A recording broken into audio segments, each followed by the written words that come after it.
I give thee all, I count them all, though poor the offering thee. They're all the store that I can bring to thee. A lute whose gentle song reveals the soul of our full world. And better far a heart that feels much more than lute can tell.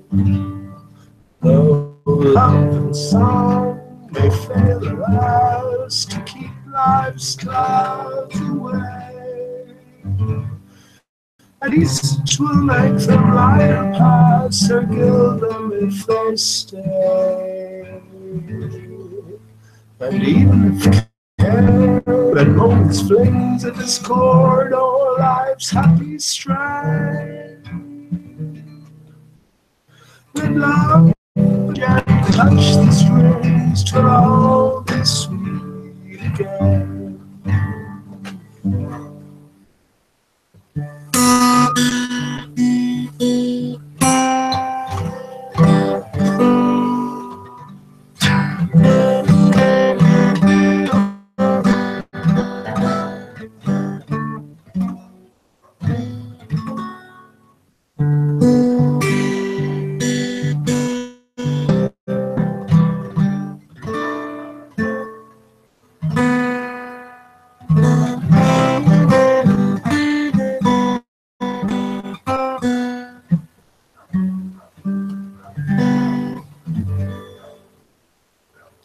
Love and song may fail us to keep life's clouds away, at least 'twill make them lighter pass or give them if they stay. And even if care and moments flings this cord o'er life's happy strand,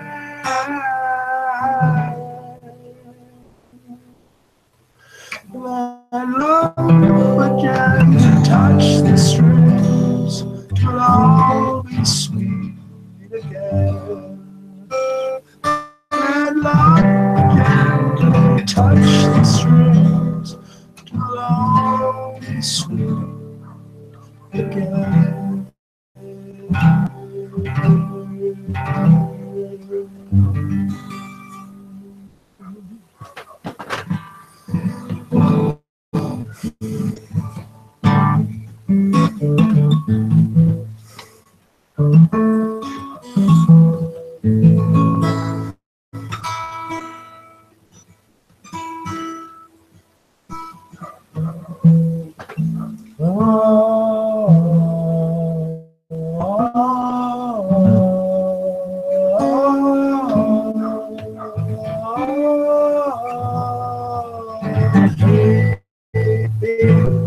They say that I'm crazy, I'm just another Jekyll and Hyde, faithful lady, idle blazing.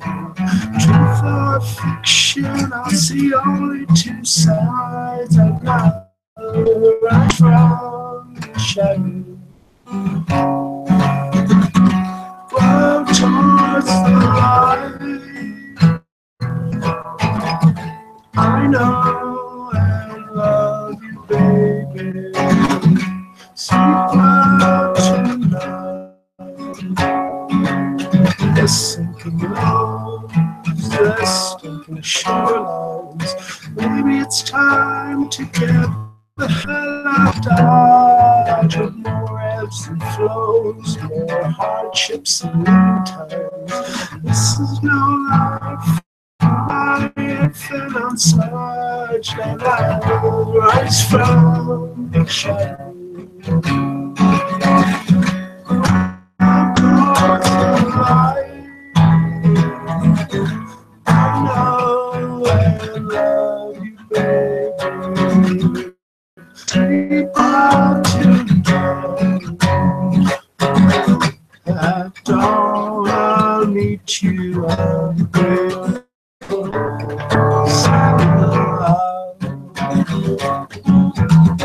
out into the great blue yonder. I'm tired of flying either, my baby, peaceful. I know it's just as it seems.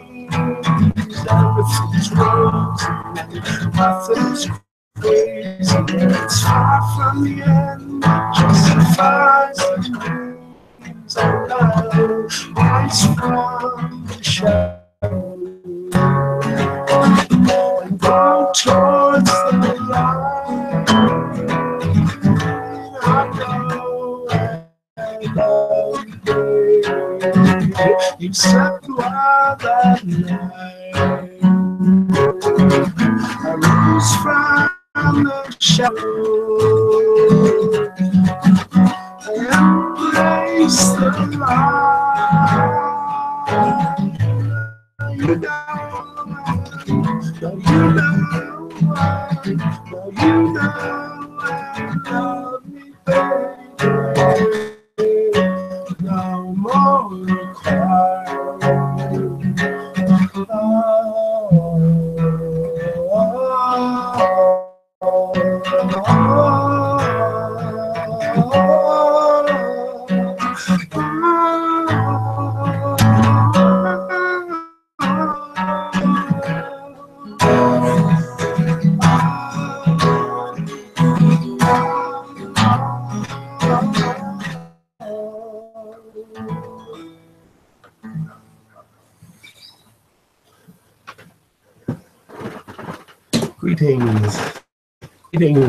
Greetings, friends. Hello again. How are you doing? Just catch my breath back a little bit. Yeah, how are you doing? Good to see nobody. Good to see everybody. Let me just do this.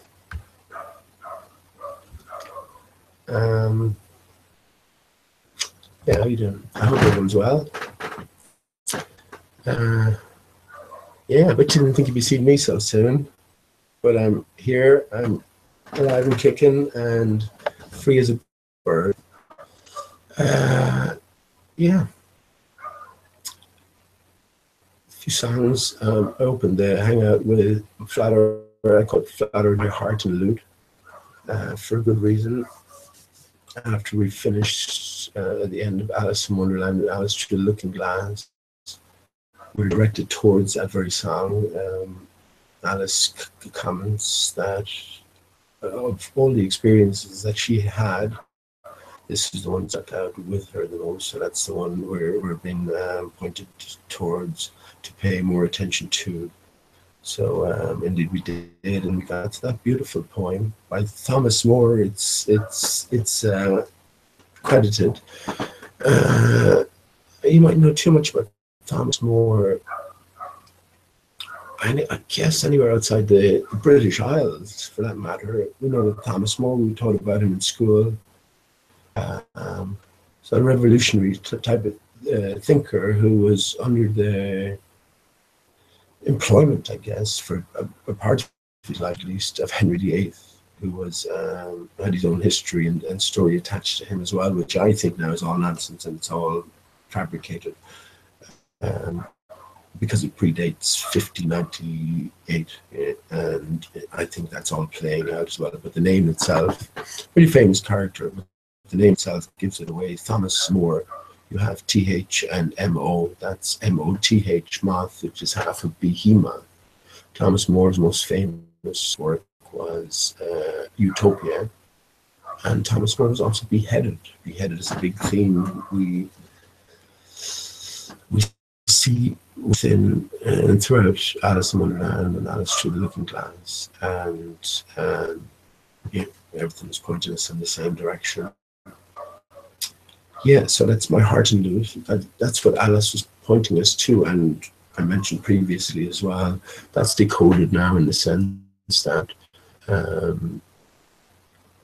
my heart with the H is the 8, so it's all about the 8. The G and the H, the 7 and the 8 are fighting. The 7 represents L, this character L.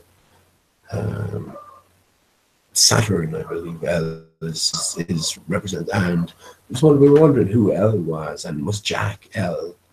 And we had Mike and Jack's son, Mike L. Jackson. So was Jack L? Are we dealing with one and the same character? And I think I'm happy enough to accept that. Yeah, we are. And it's all again. It's not a big figure. Just like God isn't the figure in the sky. It's representative of something else. And Saturn, of course, is Father Time. The eater of children, the killer of time.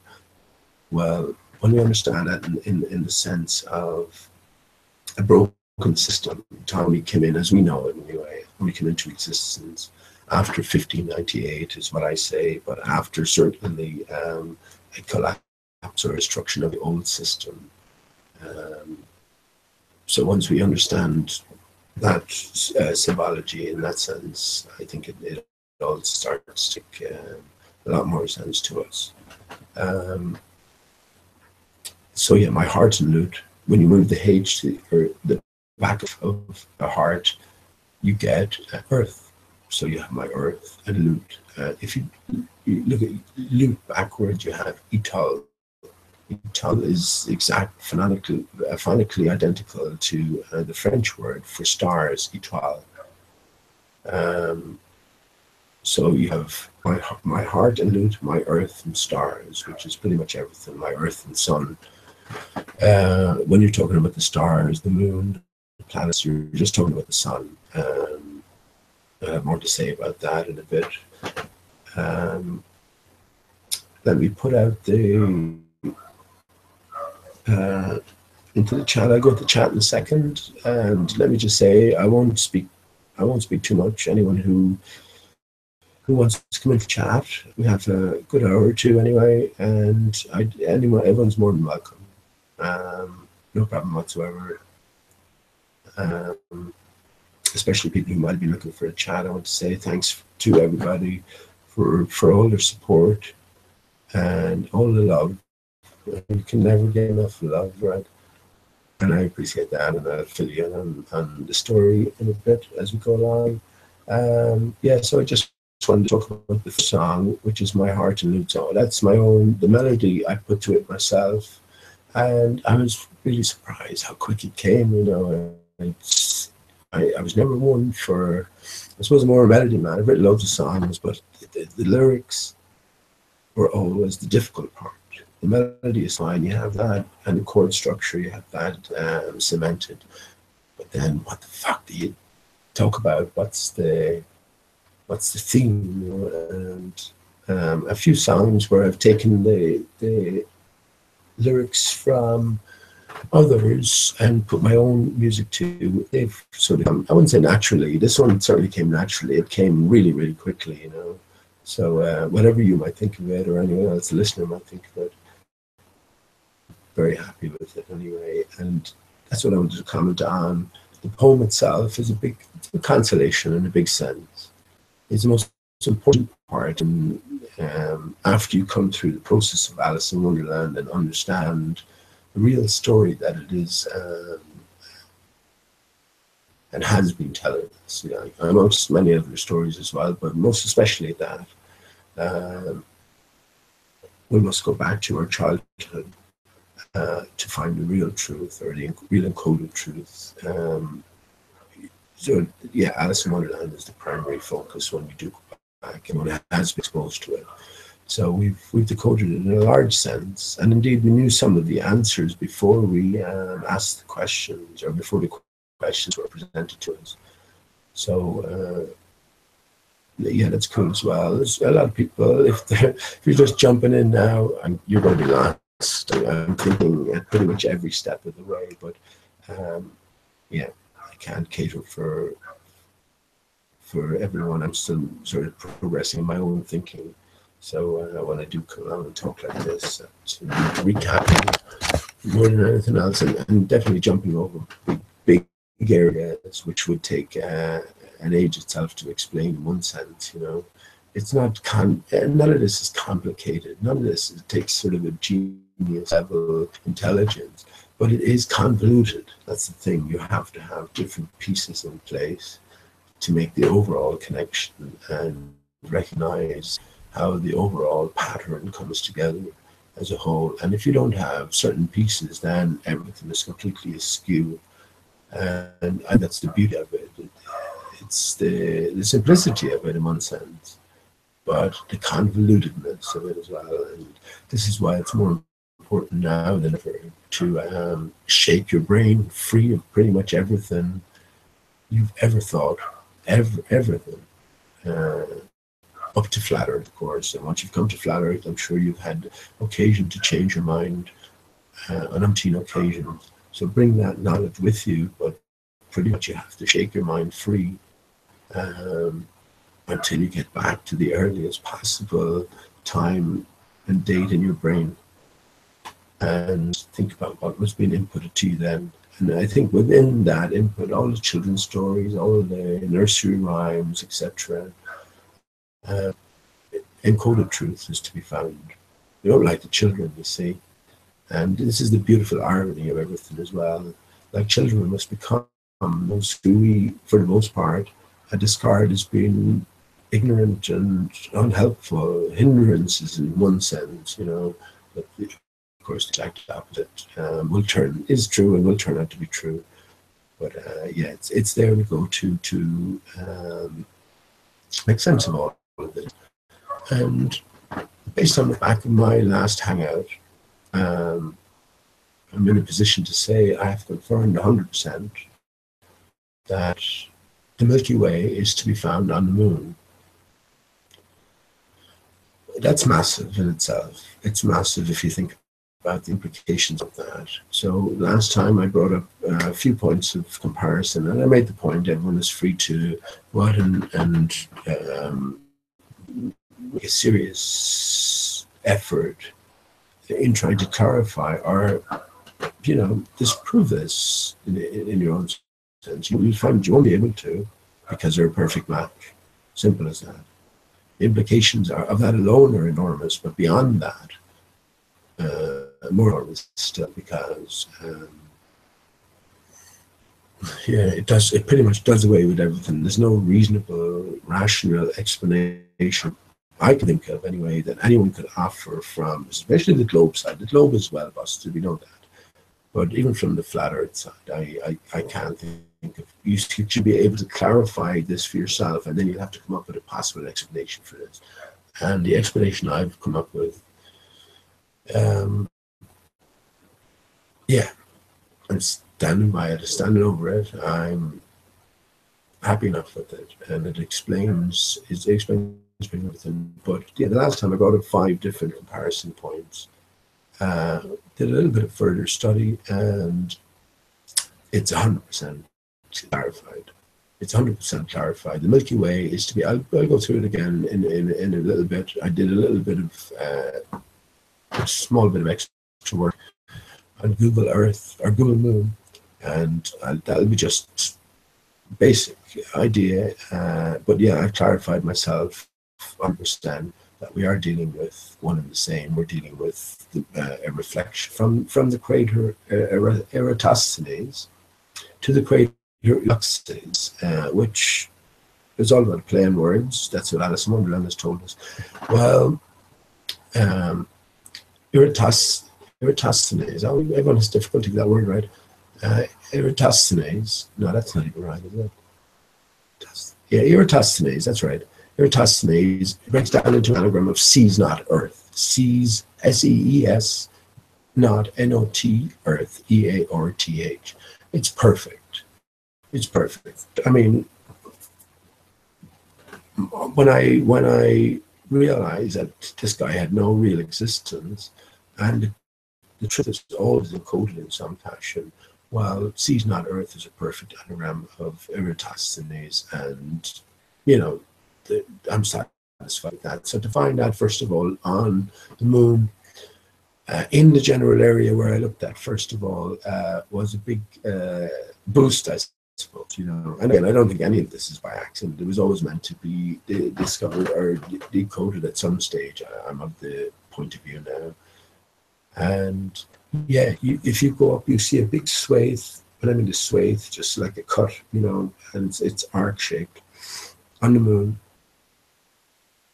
Or at the beginning, the low point, you have Eratosthenes, crater Eratosthenes, and the upper point, as it's at the top of the curve, you have Eudoxus, E-U-D-O-X-U-S.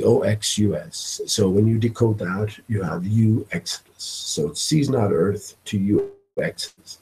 But the point being, anyway, they look at first glance remarkably similar. On closer inspection, you find there are many points of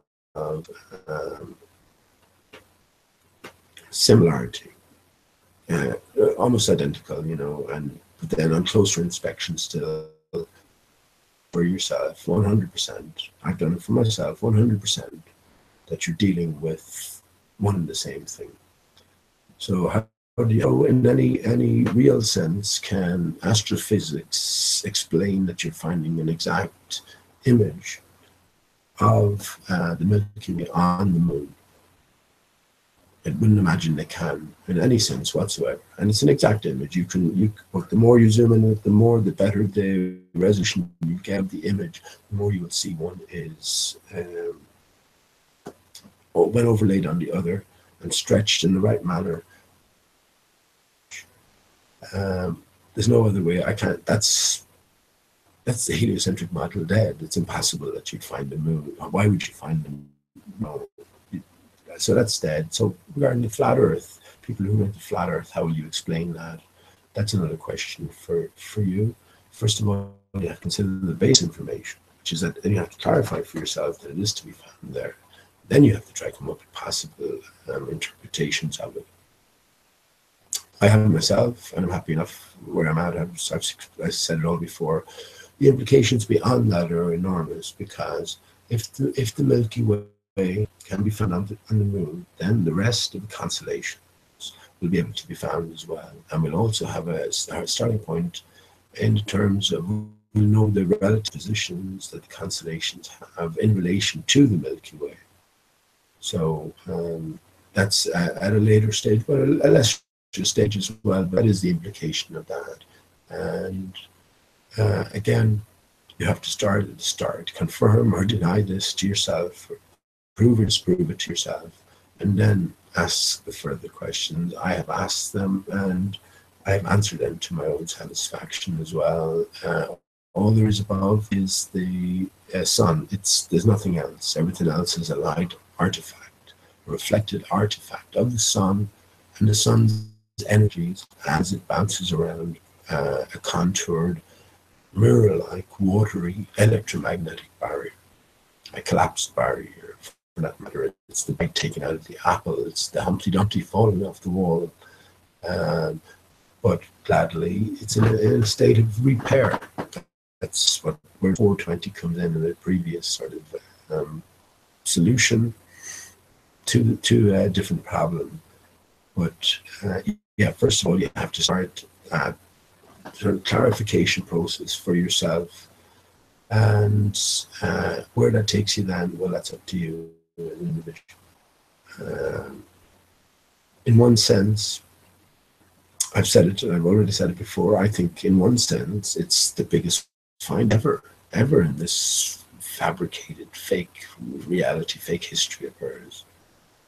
Because if you find a perfect match on the moon, you have to explain that away in terms of accepted the current scientific model, and becomes impossible. There's only so many impossibilities that you can make excuses for.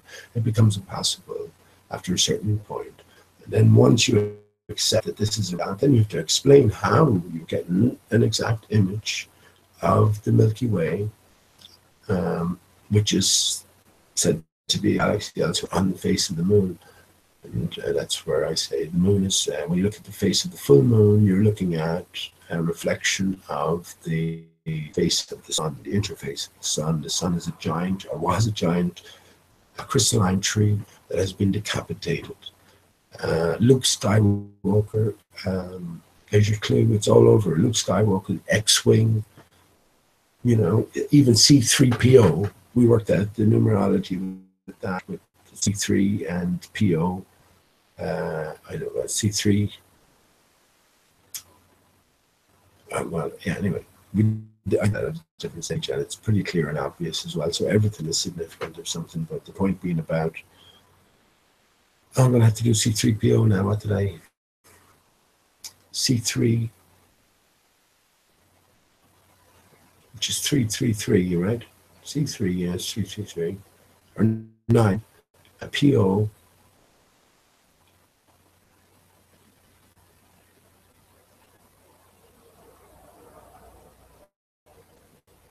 Oh yeah, P is 16, and oh yeah, that was it. P is PO, C3PO. P is 16, and O is 15. So 15 plus 16 is 21, and then when you reverse, it's all about reversing. You're being told left, right, and center. You have to reverse everything. That's your 13. 13 is all about Jesus. Jesus is the 13. Without the 13, the 12 would have been nothing. So you had the 12 signs of the zodiac. And then you have 13, which is the root, the cause, which is the sun stump, if you want to call it that. That's the way. That's how I call it anyway. A decapitated tree. Light energy is going up. So there you have your lightsaber. You know, that's going up. It's bouncing off reflected mirror. It's an electromagnetic barrier holding back waters beyond. When you introduce light energies with water, you get reflected. Reflection. So this is something we can all relate to as children, you know. So that's what we're sort of resist the most as adults. It's strange, isn't it? But that's what's happening. And when you look at the face of the moon, the full moon is always opposite the sun when the sun is lower as well. This is because you have a contoured barrier above. When the sun is higher in relation to the barrier, then you get the different phases of the moon. It's just reflecting off of a contoured surface. It's simple, easily replicable, and it makes sense in every sense as well. And then it's when the sun is lower, and then it's bouncing off the opposite side of the barrier, and it's been reflected back as an observer-dependent light. Now, the observer-dependent light. So the question is, well, why the moon has its own light? The moon has its cold light. You know, when you have something in moon light as opposed to in the shade, it's cooler in the moonlight. So if it was reflected heat from the sun, that's not what should be happening. Of course, Wilson's ruled out the traditional explanation of what the sun and the moon are. But when it comes to flat Earth reasoning, well, why is the moon like cold? My explanation for it is we're dealing with energies and we're dealing with interactions. We're underneath a electromagnetic field. We're in a collapsed system. The system is broken, you know, so we have to bear that in mind at all times. But we're under this ether, this opposing presence of electromagnetic field. See, that force and that pressure, that barrier holding back the waters is going to be equal and opposite reaction. And of course, either side, you've got a big gradient in terms of relative densities. So we're going to be feeling all of that force on this side, and hence we're inside a magnetic field, which is not natural to us. And again, we're part of a broken system. And when this light energy is introduced, the sun itself, as we see it, is a reflection. It's a reflection of the energies that are emanating from the stump of the giant tree, I guess, based in the North Center. So we're dealing with observer-dependent energy reflections. That's what we see when we see the face of the sun. But because the sun is so intense, we can't make out the face of it. But we can when we look at its reflective opposite, which is the moon, the full face of the moon. So when you're looking at the full face of the moon, you're looking at the full face of the sun. The sun, we say, is hot, and the moon, we say, is cold. Well, why is that? The sun is only hot in the sense that the energies are so vibrant that when its energies interact with the water in the air, the water particulates, it's water particulates everywhere, all the way up. It just breaks down into its not even components, just into its particulate form. Like, you know, so it's when you introduce this vibrant energy into that environment, you have sonoluminescence on a sort of a particulate scale, and every particulate of water is just exploding into light based on the energies. When the energies pass on, then the water particulates in the air just rest, and you know, just go back to a rest state, if you will. So you find dew in the morning, and then the sun comes back around, excites particulate free again, and they find their way up to the water, the cloud layer, etc. So it's the energies having the effect on the water particulates within our local atmosphere, I guess you can put it like that. But when you're dealing with above the atmosphere, when the sun is reflecting full face across and back down upon us in the form of the full moon, there's no water particulates there, so it can easily be said to be hot or cold. It's just a frequency and energy. Certain things we can't describe. What exactly is the nature of this wondrous energy? But the point is, it's neither hot nor cold. It depends on the environment it's interacting with. But when we see the face of the moon, we're seeing a reflection off of the watery barrier, but remember, behind are the infinite, well, I'm just going to say for the sake of it, infinite waters beyond, the infinite cold waters beyond. That's where you'll find hell as well, because everything is flipped and everything is worse. You'll find hell above, heaven below the North Center. But those waters are cold. This energy has been reflected, and it's picking up some of the qualities of the material has been reflected against, and hence we get this cooling effect. So again, I'm satisfied with that. That's it. Outside of the sun itself, the moon has no existence. If you threw a big blanket over the top of the sun at the North Center, everything would go, stars, planets, and the moon, everything would just switch off like a lamp. And well, I've been saying this for a while, and it's even the fantastical in nature. Everything turns out to be fantastical, right?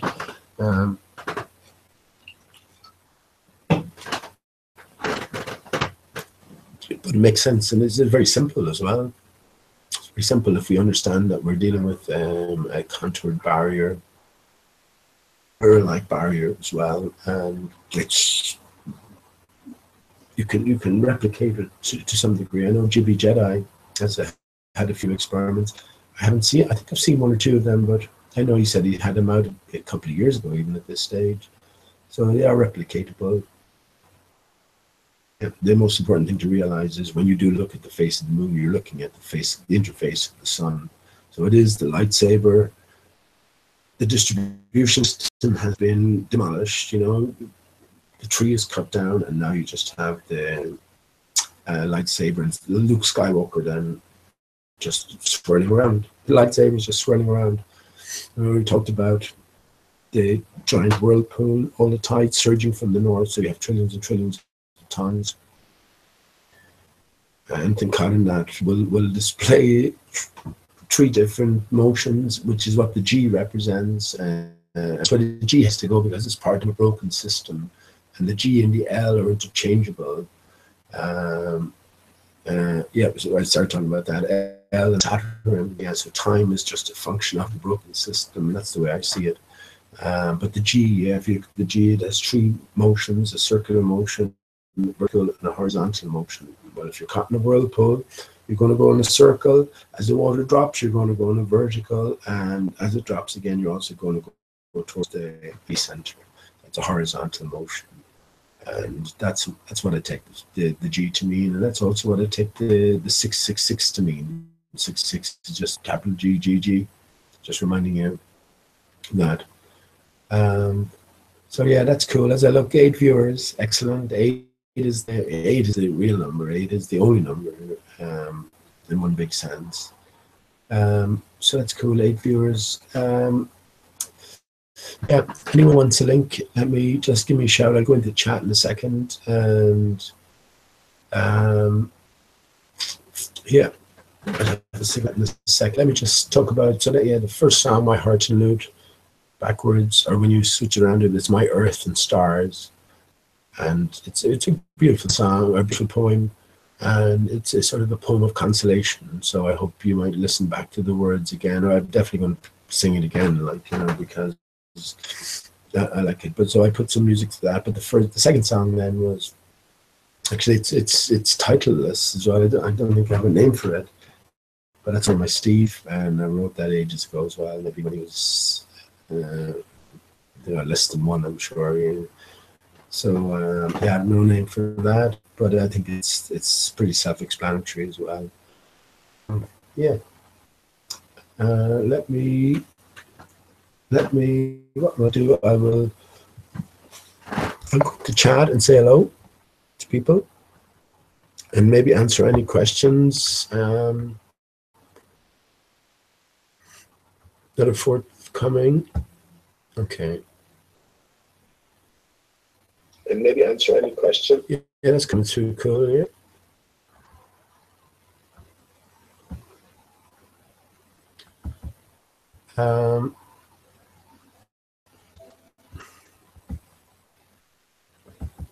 Excellent. Anyone who wants to come in for chat, let me just say, first of all, you're more than welcome. I'm not going to waffle on for too much, so just let me know, no matter who it is. Chris Hayes, how you doing, Chris? I don't think we've spoken before, Chris, but I've definitely seen you around a few places, including here, I think. So yeah, good to see you, man. Yeah, I'm okay. I'm alive and kicking, right? I'll just give a brief explanation about that. It's not too dramatic, really, but I did try to do what I intended to do. I suppose we always have to be willing to have a change of plan, you know, especially in this environment. It's crazy. Like there's so many people who just haven't a clue and who are unwilling to ask the sort of the pertinent questions, you know, and that's what sort of makes it more difficult as well. But I'll just talk briefly about that in a few minutes. But yeah, thanks for asking, Chris. Flat Earth Water, Mick, how you doing, man? Good to see you. I know there was a bit of controversy with you, Mick, not with you specifically, but between Beyond the Imaginary Curve and Neil's stream. But I'm sure all these things have a way of ironing out, right? Yeah, it's such a convoluted arena we're in, and things definitely take time to iron out. But yeah, good to see you, man. Good to see you. I hope you're well. Okay, yeah, I'll get to that, Chris. I was worried about you after your last stream. How did it go with the police? Yeah, I'll get to that in just a second. I won't. It's not too exciting. It really isn't, and it's probably par for the course as well in terms of much of my interactions with the police. But I did go ahead with what I was planning to do anyway. It just didn't turn out in exactly the way I was fearful that it could possibly, because it could have gone in quite a few ways. But yeah, everything will always turn out for the best in the end, I'm sure of it anyway. So I'll get to that in a second. Jurassic F, I don't give a Jurassic fuck what you say. That's a good one, isn't it? That's a pretty big fuck not to give. But I play you some notes at the start, man, so I hope you heard them. I'll maybe do one or two more songs. A bit late here as well. I don't intend to be on very long anyway. I just wanted to talk about a few things. And again, anyone, just let me know in the chat if you fancy a chat, and I'll send you out the link, no problem. So yeah, thanks for asking, Jurassic F, and I appreciate the love, man. Yeah, I'm reading it now, so yeah, cool. Jed, Skeptic Media, how you doing, man? How you doing, Jed? You're still on your train, aren't you? It's glow balls all the way. There's no shifting mad, and that's cool as well. I think anyone with ears and eyes now can see it all collapsing, and I think that's the way it's meant to be. I listened briefly to, more than briefly actually, to Atheist Rex the other morning, talking to a newcomer on, asking very pertinent questions and putting forward his own evidence, and Rex was completely over the top. And I was thinking to myself, man, he's looking to be hoisted by his own petard, you know. This is sort of an expose of oneself, you know. You're overdoing it, so you're giving the game away that you're acting a part. That's how I see it anyway. And yeah, I'm beginning to understand that that's how it must be as well. Yeah, and I've sort of had that thought for a long enough time, but again, every individual to his own way of thinking. But I'm happy enough there as well. It's all an act. It's all a role play in one sense. We know the truth. Well, I've said it before anyway. It's always known that the Earth is flat and stationary. That's where the dodo comes into things, you know. Once you can sort of overcome the silly factor, the sort of reactionary factor. What do you mean the dodo has any significance outside of the stupid, dumbass, you know, clueless creature that it was? Well, once you can oversee that, then you'll see that it becomes significant in the extreme. But it's all of these little things that lead to the bigger things, and these are all the things we do have to consider, you know. So yeah, we have to understand the nature of this arena we're in as well, Jed.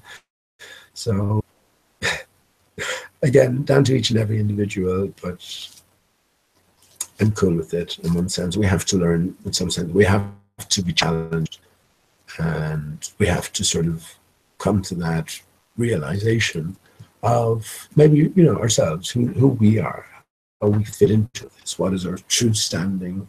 And unless you're challenged in your thinking, you will not be able to rest assured on any position you do take.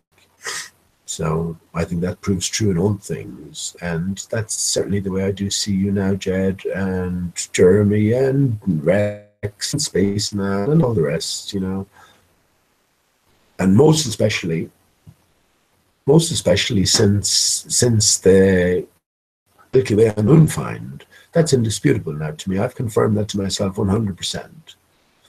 Not only have I, and I'll just go briefly through a few things, but not only have I, official level, when you zoom in and you look at it on a closer inspection, it's just completely clarified points of intersection, that it can't but be one and the same thing, or one form or another, you know, one form of another. And yeah, that's 100% clarified. You'll be able to do that yourself.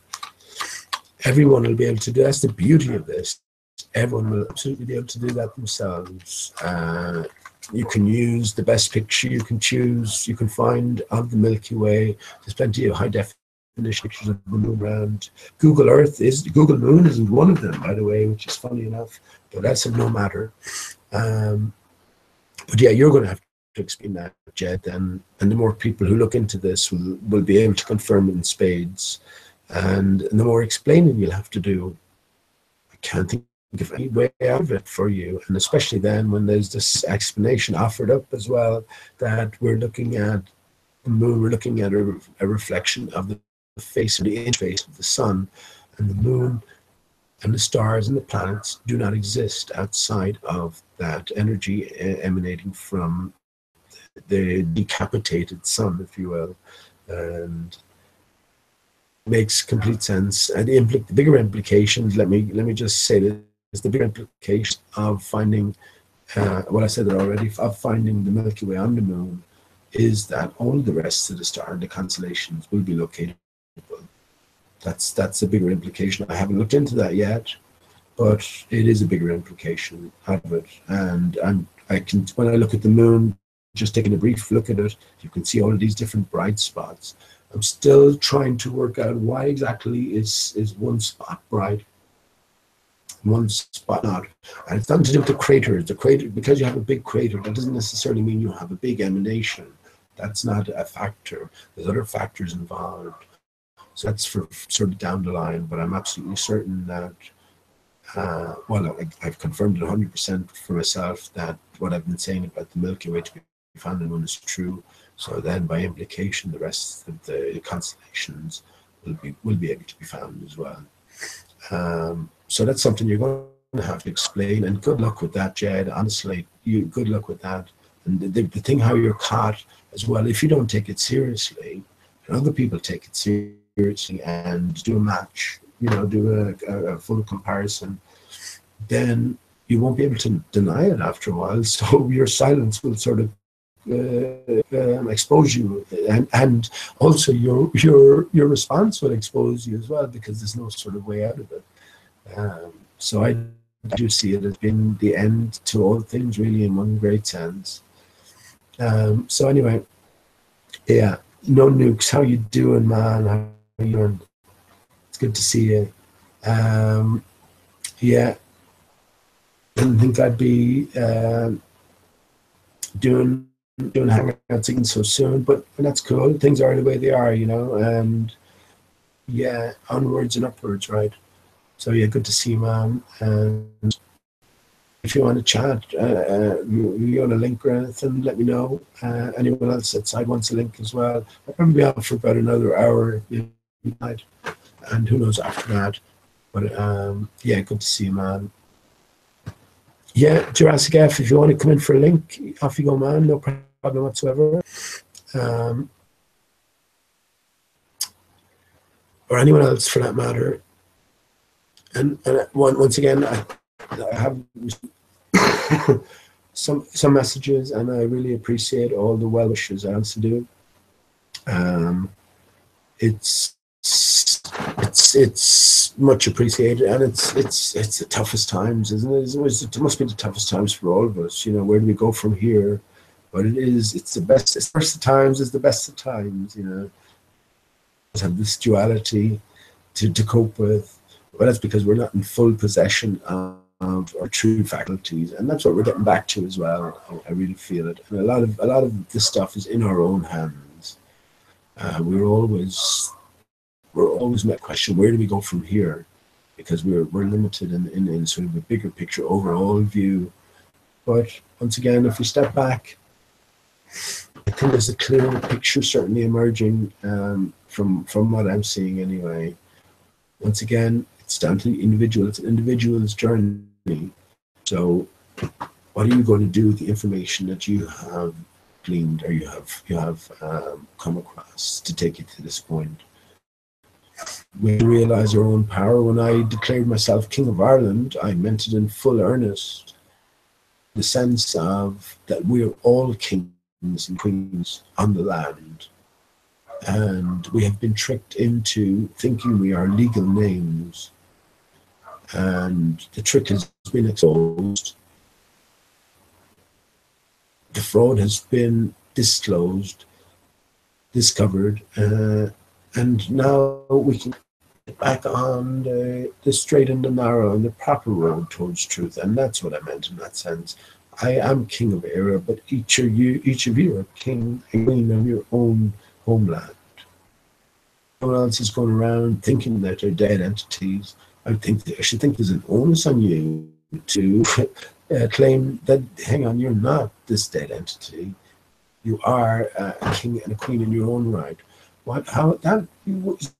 have to remember as well that the impact that history has upon our thinking. We've been told from the earliest of times about great wars, great sort of evolutions in terms of developments of nation states and all of this, kings and queens, monarchies and democracies, and you know, we feel such a small part to play in all of this, and we like go along to get along.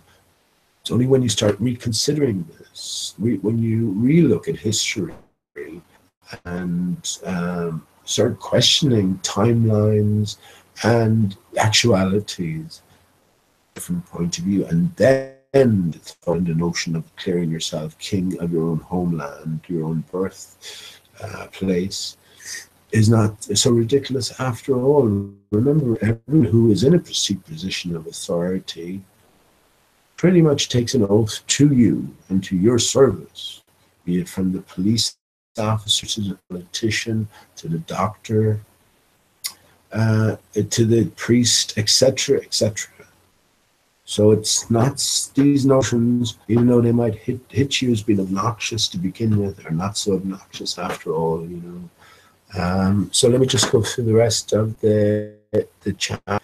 Eternal Padawan D, how you doing, man? How you doing? I was just talking about the lightsaber earlier on, and of course you're well documented as having great love for lightsabers. But how a brilliant analogy for how I see the sun anyway is Star Wars as well, even the name itself. You know, you mightn't be with us in this, but having come through Alice in Wonderland and Alice Through the Looking Glass, we find just how important stars are.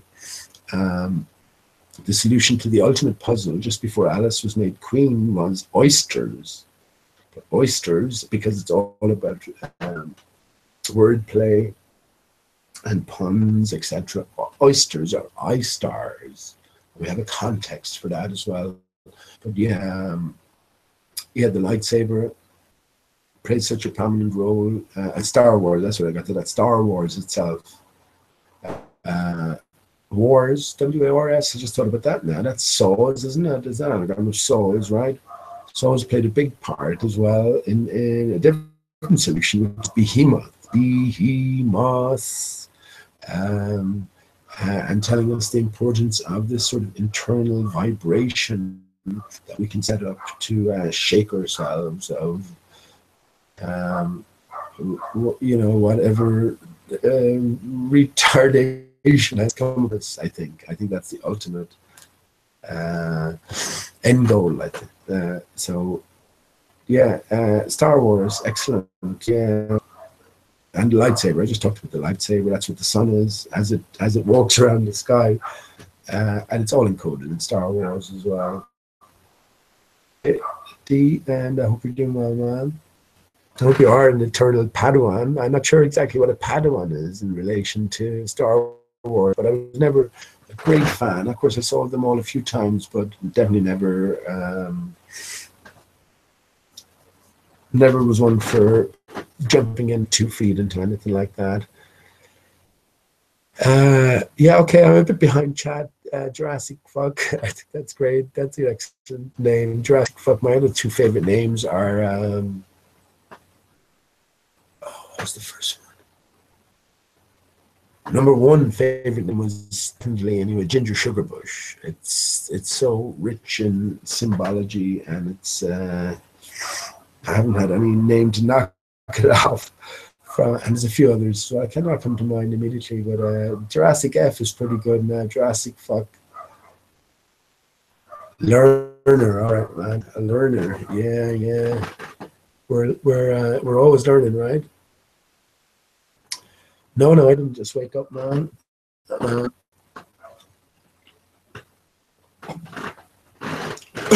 Bit hoarse maybe, but I'm okay.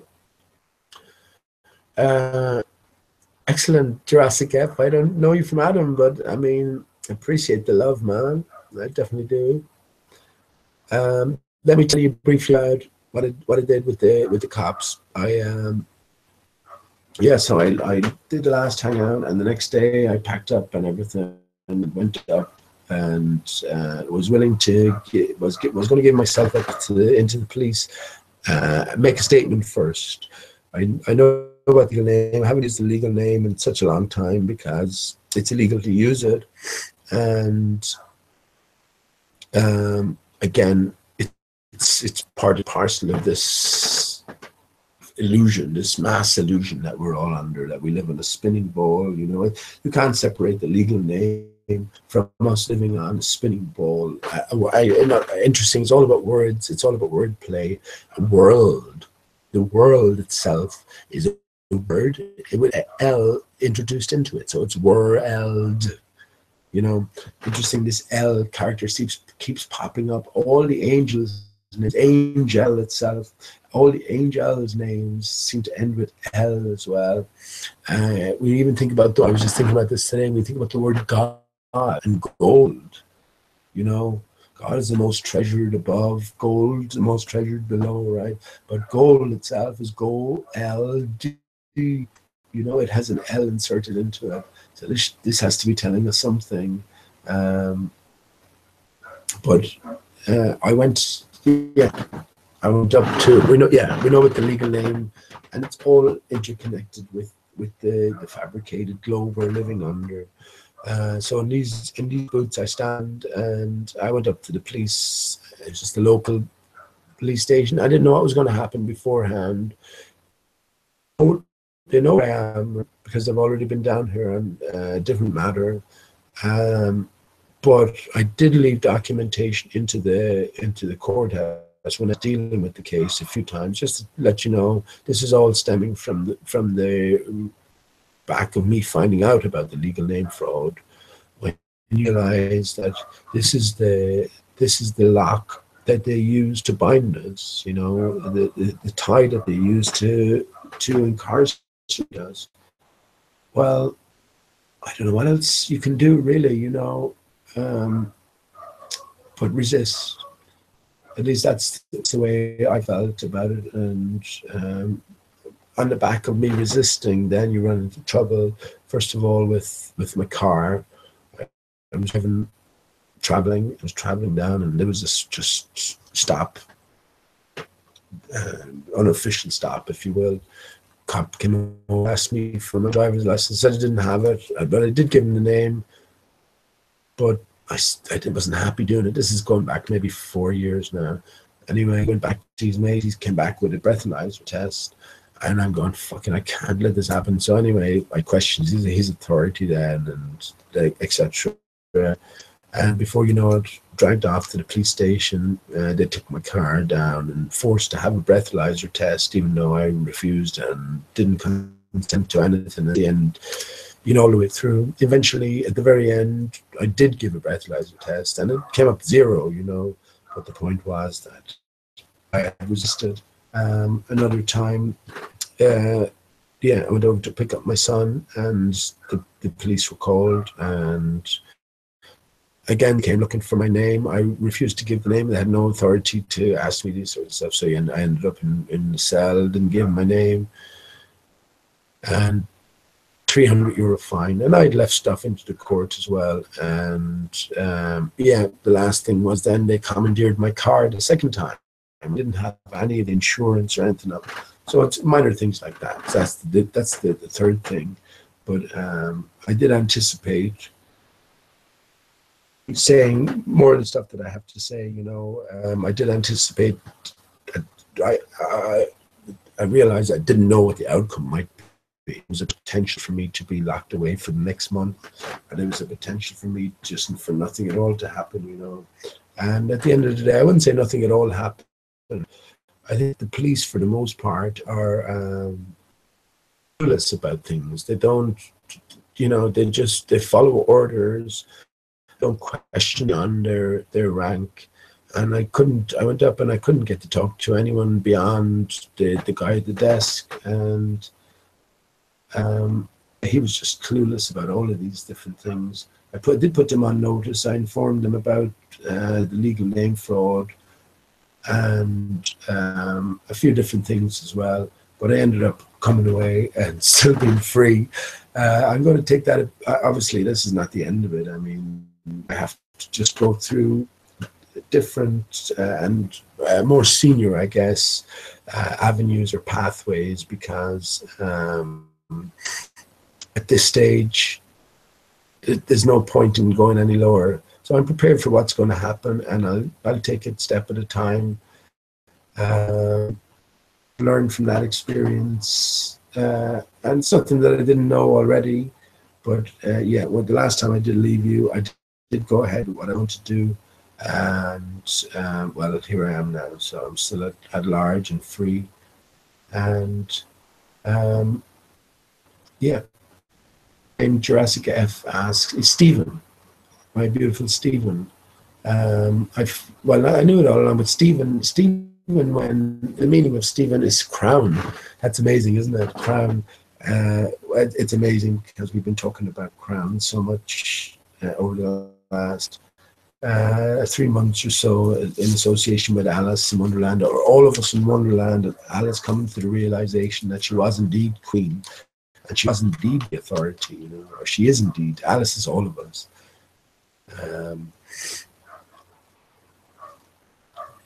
Yeah, so that's pretty much it. That's pretty much it with all the drama. I didn't mean to cause any drama, really. I was just sort of telling you as it was last Monday, and it could have gone either way. I suppose I had in my mind the likes of, if anyone knows anything about Kate of Gaia, he or she was sectioned, according to her story anyway, and 28 days solitary confinement, which is pretty interesting sort of prospect, or potential prospect anyway. Not that we live under the same system here in Ireland as they do in America, but yeah, anything is possible, you know. And yeah, in the end, it turned out fine, and I did end up putting quite a few police officers on notice, and also standing up for the Irish people in the sense of exposing this massive fraud that has been perpetrated against the living flesh and blood Irish people, and indeed the rest of the people throughout Earth, I suppose, you know. So yeah.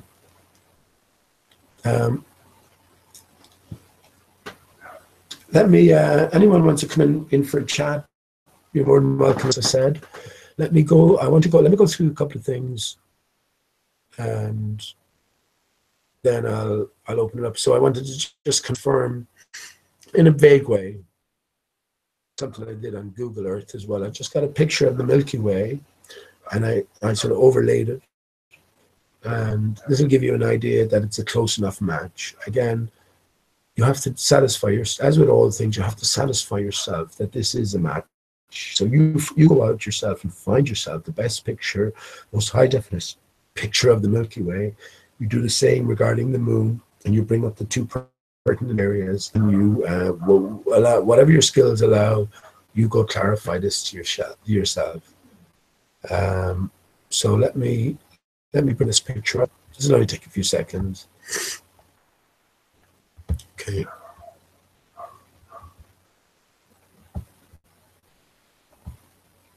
Right, there you go. I hope you can see my screen. Let me just check on the watch page.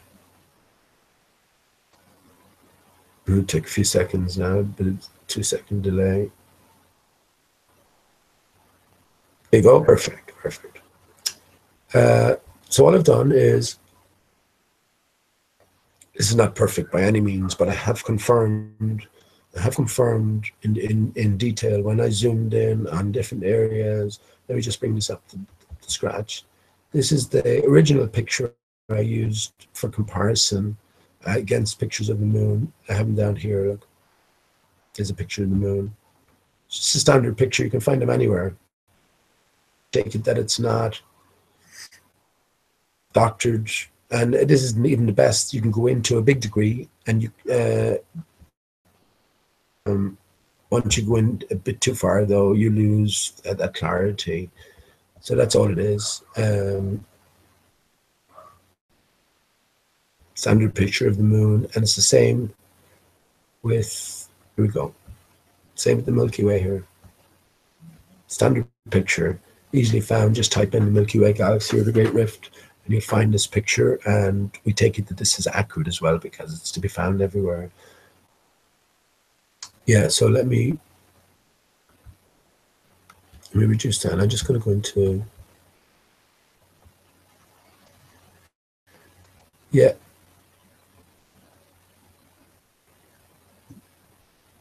that seems to be grand. That seems to be working okay, fine. So that's all I've done here. So I've imported very basic skills, if you want to call them that.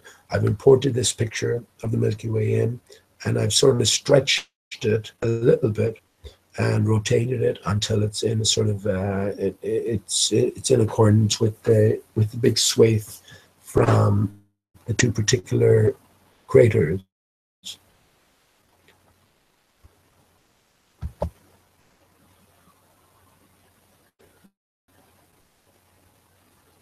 Right.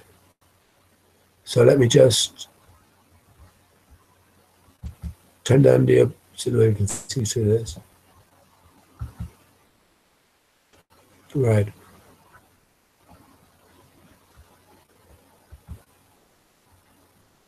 So here we have, hang on, the other way. Here we have Eratosthenes. See it? As a crater, Eratosthenes is season out of Earth. And all the way around,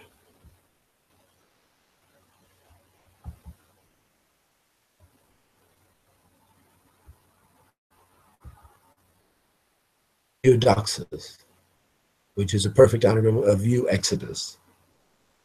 So you leave. Season on Earth, you leave. Again, it's almost as if these names were chosen, and it's as if that this was waiting to be discovered. And once we discover this, then there's no going back. So what I did was overlaid the Milky Way image, line it up as best I can, right? But you'll be able to see, once I increase the opacity, you'll be able to see. I should have left the trails here, but you get a good enough view. I should have left the trails here. You can see it clear in, let me just bring this up for a second. See it clear here.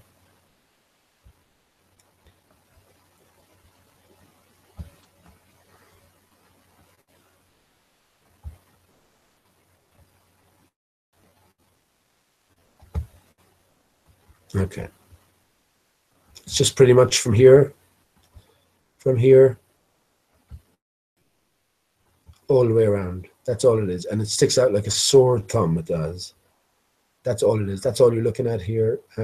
Simple as that. Ways across from Eratosthenes to Eudoxus or Euexodus. So I just overlaid the Milky Way. There you go. So just going back and forth. You can see it's as close as be damned, isn't it? Absolutely perfectly, but it's pretty close. What I've done is, if you look at this area here, where you have what might be classed as being solid matter, and then you have a little break in dark matter, and then you have a solid island sticking out here. That's one reference point, but also a few of the ridges down here as well. It overlays pretty well. So this is just a superficial visual to tell you, well, there's some similarities there. Once you go into detail, as I have done, and you see it's an absolute match. It's not a coincidence. It's nothing just peculiar or just by cosmic chance or something. One is a direct it's we were looking at one and the same thing, no matter what the differences are. That's to be explained or attempted to be explained later. It's coming through okay, and just opaque, less opaque.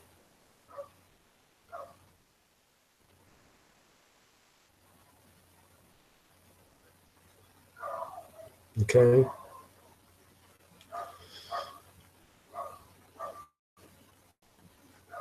Once again, everyone is free to do this themselves. And the big question you should be asking yourself is, sure, we can see the Milky Way bowed here, but if you type into Google Images, you will see it in a straight line. You will see it slightly bowed like this, and then you'll also see it very bowed. almost like a U bend. It's so bowed up. How can you, first of all, we know the heliocentric model and everything associated with it is nonsense. Explain that. But how could flat earthers explain this as well? This is another poser for people who are on board the flat earth that are looking for explanations for these things. I, again, will offer the explanation that it's simply you have to take into account you're dealing with a contoured barrier. Depending on the particular positioning of this area of light energy projection, you will get either a straight line, you will either get a curved bow or a greater curved bow. It's all just completely dependent on whereabouts against a reflective surface that it is reflecting against. And as the contour above is, as the barrier above is contoured, then we have to take these things into consideration. And for me, it's clear as day. So that's all I've done. I can move this up to show you. I can move this up and around, but it was pretty close where it was. So that's a superficial view as to the similarities between the two sections there. And I've gone into greater detail. Let me get rid of this. I can do that for a little bit. I've already gone into, I had 5 points of similarity. And this is a secondary investigation. I have, the best thing to do would be, actually that would be the good, I'll do that.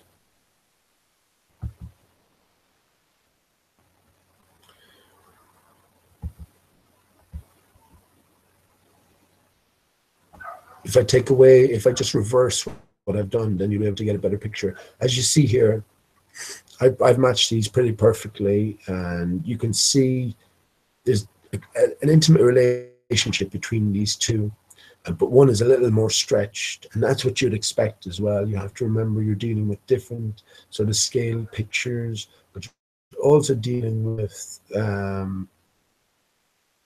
reflection, one of the other. Again, the moon is the interface of the sun. The Milky Way is a part of the interface of the sun as it's been reflected against the contoured barrier. It might take you might take a while to wrap your head around that, but so be it. My head is wrapped around it anyway. As Mark Sargent has pointed out, we are living in a big light projection. We're living in a planetarium to a big degree, and yeah, everything is right there. I think the best thing to do is just, I'll just sort of undo what I did. Hope it undoes now, because, so let me get that in central position. Yes, it's fine there. So I just picked this area where this jetty is sort of sticking out, and I equated that to this area. There's so many different points of similarity as well. This is a secondary sort of examination. Upon further examination, it's a perfect match. At this stage, it's 100% match. But what I'll do is just briefly undo what I've done.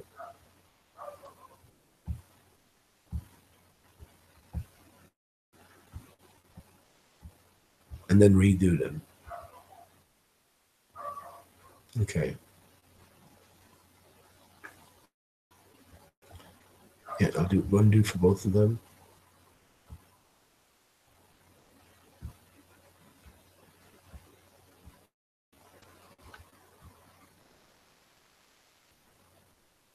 It's your central point here. This is an amazing starting point. You see the two dots. Remember, this is the Milky Way. This is the moon. You see the two dots in the orientation they are. You can see the same two dots in here. So let me just redo one by one. I joined the two dots. I joined the two dots. No, I didn't. Hang on. All right. I just did that in a little bit of a different order. There you go. So I just did that. These are not going to match it, I don't think, actually. Hang on. Oh yeah, there. Okay, that's cool. Remember, the position is a bit skewed, The face of the moon is the face of the sun. The way itself is an aspect of the face of the sun as it's projected onto this contoured surface. So there's the next piece. Yeah, hope you're with me. Is the next piece.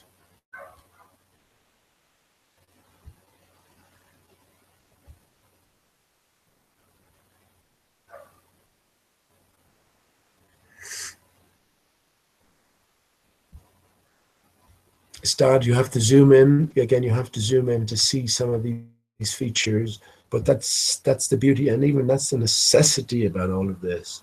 You have to clarify this for yourself. Go and get yourself a picture of the moon, get yourself a picture of the Milky Way galaxy, and try disprove it. Try disprove it. After a certain point, you realize that you won't be able to. So that's about it. I think that's the last connection there, isn't it? That's it. So that's 1, 2, 3, 4, 5, 6, 7, 8, 9 connection points.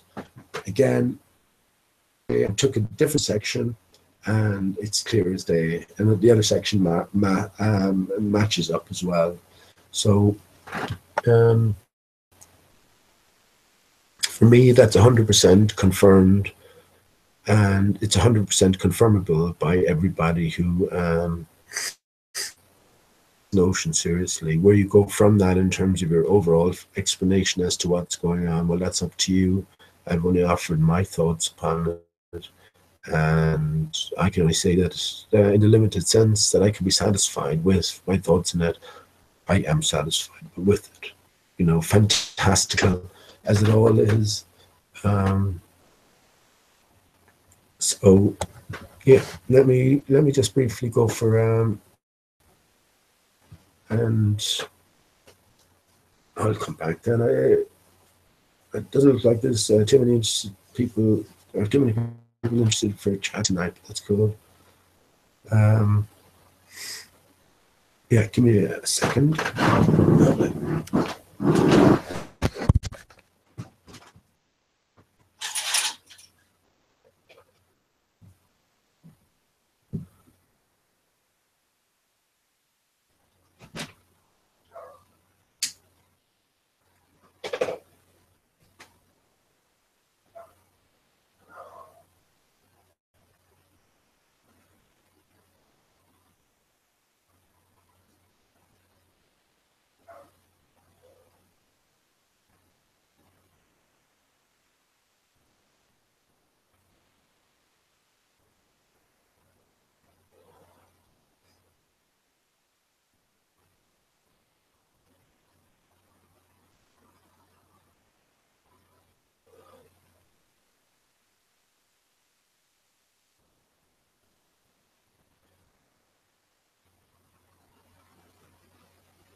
I wanted to say something about awake souls, and so I'll leave that behind. And I hope you can see that there is, even though it's a skewed match, it is still certainly a match, and you have to clarify this for yourself. That's the only thing. Then you have to go further and find out what's the cause of this match. And as far as I can tell, there can be no possible explanation via the heliocentric model. Whatever the possible explanation is via the flat model, I've offered that explanation up, and that's where I'm at the minute. I wanted to, let me go back to page. Okay. Yeah.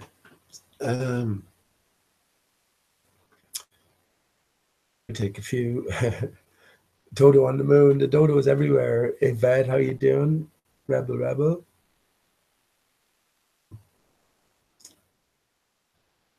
Okay. Gobbledygoo, how you doing? The G's.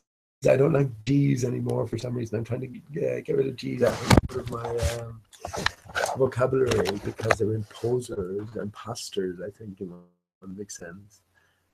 It's a very harsh sound as well. But nothing personal against you, gobbledygoo. You're missing a K at the end there, right? At 11. But yeah, how you doing?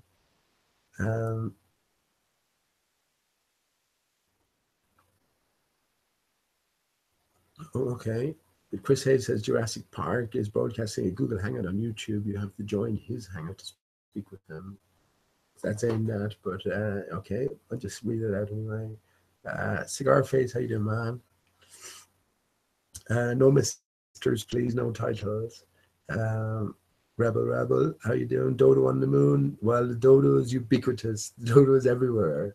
You can't walk but walk upon the dodo, as the dodo represents the face of the flat earth. Still stick to that.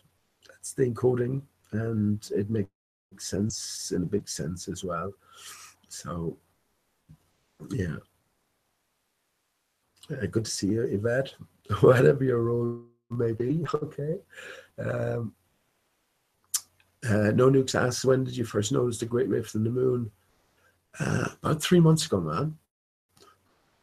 Around the same time as the dodo.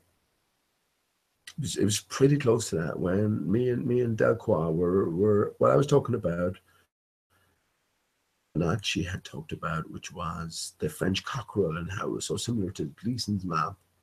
So I had in my mind giant trees, an inundation, barrier collapse. So if we had an inundation, then the face of the earth would have changed, right? So what would happen? What would the Gleason's map describe if you, in your imagination, drained away some of that water? In history, us learning here, especially in Ireland, that there was once a land bridge between Ireland and England and mainland Europe. So what I thought to do was to just, like the Mediterranean Sea, just completely landfill that, just drain all that water away. And at similar points around the earth as well. And there are many of them, especially around Indonesia, Australasia, Mexico, that sort of thing, So when you did that, when we did that, this different bird emerged. But remember, the Gleason's map is sort of upside down, but it looked different to a cockerel. And it's only when someone suggested it in chat, and Del says it was Casper, another Irishman, and I go along with that.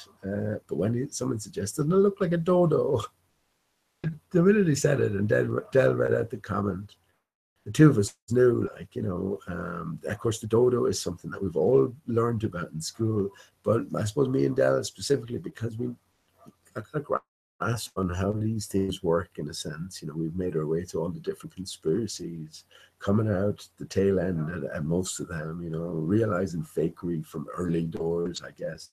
Both of us would have been on board 9/11 media, complete media and victim fakery, maybe 2012, and before me, well, me before that, 2010, and Dell very possibly around the same time or even before that, I'm sure.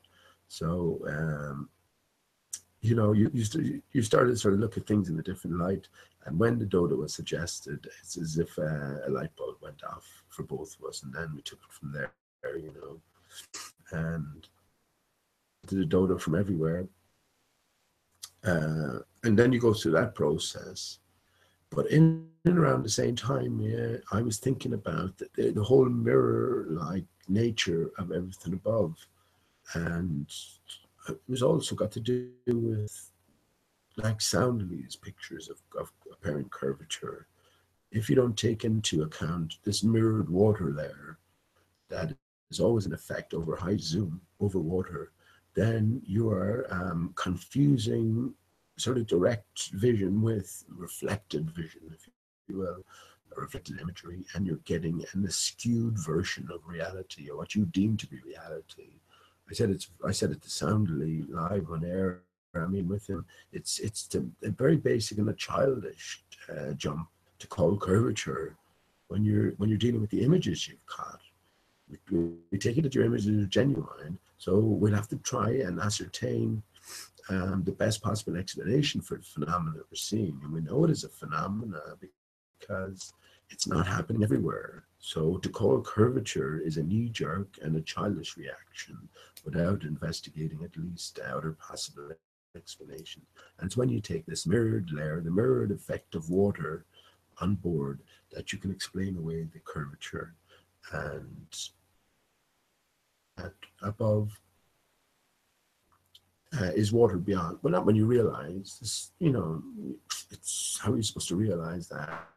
You just have to sort of incorporate it into your thinking.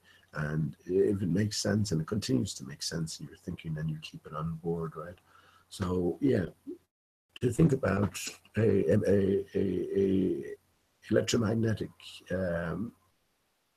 barrier holding back water, invisible barrier holding back waters beyond, and then introducing light energies, then you're going to get reflections abound. And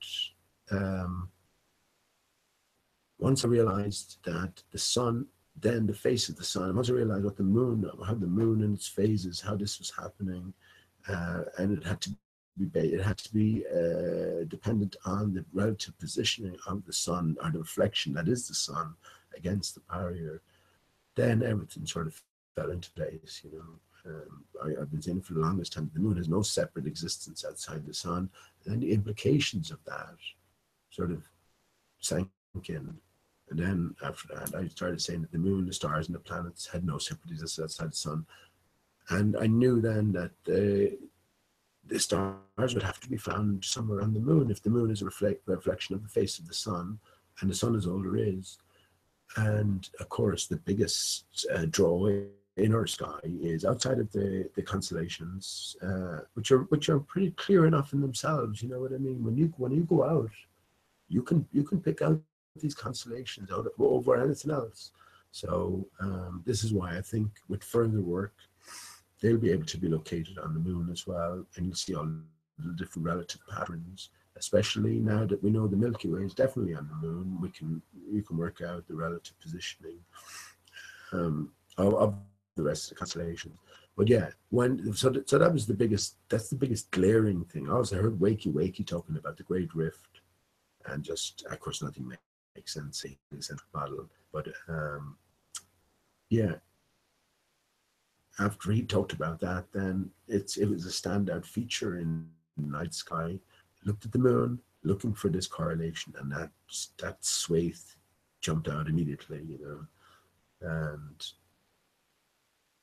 it was a big realization, and I knew it was big. I knew it was, and I was almost afraid to go near it, like, you know, looking for clarification, because I knew it was so big. Because if that could be shown to be true, all of astrophysics goes out the window. It has to, like, how can you possibly explain why we seeing the Milky Way on the moon, you know, and that provably so as well. And that's 100% proven. That's 100% clarified by me. That's 100% clarified. and I'll stand over that. And I dare anyone to try and disprove it. Find yourself an appropriate picture like I found. Definition picture of the moon and compared it to the Milky Way swathe to crater Eratosthenes and Eudoxus. And yeah, disprove it. You won't be able to. So yeah, once that I stayed away from it, and then because I knew it was such a big thing, and then I spent a little bit of time in it, not much time in it, a little bit of time just with my limited skills, comparing the two, and yeah, it was a match. And yeah, that's it. I didn't put too much work into it as well as I tend not to do anyway, or as I tend to do, not put too much work into stuff. And I've said it before as well. The beauty about this is someone with the right skills could have this down in a half an hour and show exactly, stretch it and you know, scale it in the best possible manner and show that it is a complete match. And an extension of it as well, as I say, is the Milky Way is just a part of the stars in the sky. The rest of the stars should be found on the moon as well. And I think it's. Let me just show you a picture of the moon. Just to show you can see all these different bright spots. You can see how they might all connect. Look here, look. And it's going to be plain sailing finding them. There's going to be a lot of skewed nature. And as well, when you see a big crater like this, that's not necessarily to say that it's going to be emanating the most light. You know, that's not, I think, how it works at all. And exactly how it does work, that's another question. The way I look upon this now, real sense, I'm looking down upon a decapitated tree. I'm looking down at the light energy has been broadcast up through it, you know, in 3 dimensions. And how exactly it works, that's yet to remain. I mean, how does this patch up here manifest? How do these patches here manifest as opposed to these grander patches here? This is yet to be exactly ascertained. As you have a match, you can even see it from here, right? You can even see it from here, how similar it looks. But again, once you delve in deeper, once you zoom in and look at, you have any area at all, you can go along and compare, and you're getting a match every time. That's one thing I'm absolutely certain of, 100% clarified. So yeah, that's pretty much how it came to me about 3 months ago, I was saying. And yeah, it's always sort of stayed with me as a thought. I didn't go back to it because I was like thinking about the dodo as well, and I always knew that was there though. I said it's not going to take very long at all to clarify that, and I guess just when I did say it, and the time, it's just that the time was right. So that's my answers to that. No nukes, and I'm not sure what you think about that. Not sure what you think about all of that, or I'm not sure what anyone thinks about all of that, but please do your own comparison. Difficult to do, it won't take you long. Just sort of expand your mind a small bit to see one as being a sort of a spread out version of the other, but you'll see all the intersection points, and these must you'll come to the same conclusions I've come to. Where you go from that or from there, that's up to yourself. How are you going to explain this in terms of your own model you have built up in your own brain? Again, that's down to the individual. So yeah. So I didn't have too much more to say right about now. It's getting pretty late here, and yeah, I just wanted to come on and say everything is cool, and to thank everybody for their support and their well wishes, and I mean that genuinely from the heart. We're all in this together, and we'll all make it together. Let me just quickly go back into chat. Okay.